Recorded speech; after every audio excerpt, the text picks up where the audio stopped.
Hello friends, പുതിയൊരു വീഡിയോയിലേക്ക് എല്ലാവർക്കും സ്വാഗതം. ഇന്ന് ഞാൻ ചക്കപ്പഴം കൊണ്ട് അടിപൊളി ഒരു വിഭവമാണ് ഉണ്ടാക്കാൻ പോകുന്നത്. അതിനിടെ നമുക്ക് പഴുത്ത ചക്കപ്പഴം, അതുപോലെ പഞ്ചസാര, അരിപ്പൊടി എന്നിവയാണ് നമുക്ക് വേണ്ടത്.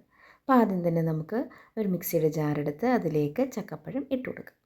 അത് നന്നായി ഒന്ന് അരച്ചെടുക്കണം. വെള്ളമൊന്നും ചേർക്കണ്ട കേട്ടോ, നന്നായി ഒന്ന് നമുക്ക് അരച്ചെടുക്കാം. ഞാൻ നന്നായി അരച്ചെടുത്തിട്ടുണ്ട്. ഇത് നമുക്കൊരു ബൗളിലേക്ക് ഒഴിച്ചു കൊടുക്കാം. ഇനി ഇതിലേക്ക് ആവശ്യമുള്ള പഞ്ചസാര നമുക്ക് ചേർത്ത് കൊടുക്കാം. ഞാനിവിടെ ഒരു 3 സ്പൂൺ പഞ്ചസാരയാണ് ചേർത്തിരിക്കുന്നത്.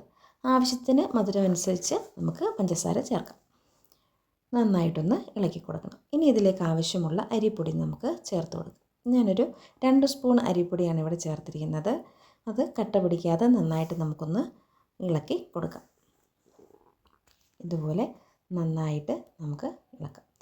ഈ ഒരു രീതിയിൽ വേണം നമുക്ക് കിട്ടാൻ. ഇനി അടുപ്പത്തൊരു ചീനിച്ചട്ടി വെച്ചിട്ട് അതിലേക്ക് ആവശ്യത്തിന് വെളിച്ചെണ്ണ ഒഴിച്ചു കൊടുക്കാം.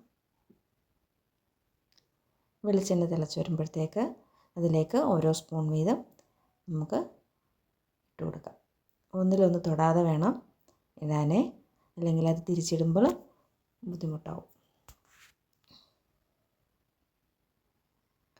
ഒരു വശം നന്നായി മുരിഞ്ഞ് വരുമ്പോഴത്തേക്ക് നമുക്കതൊന്ന് തിരിച്ചിട്ട് കൊടുക്കാം.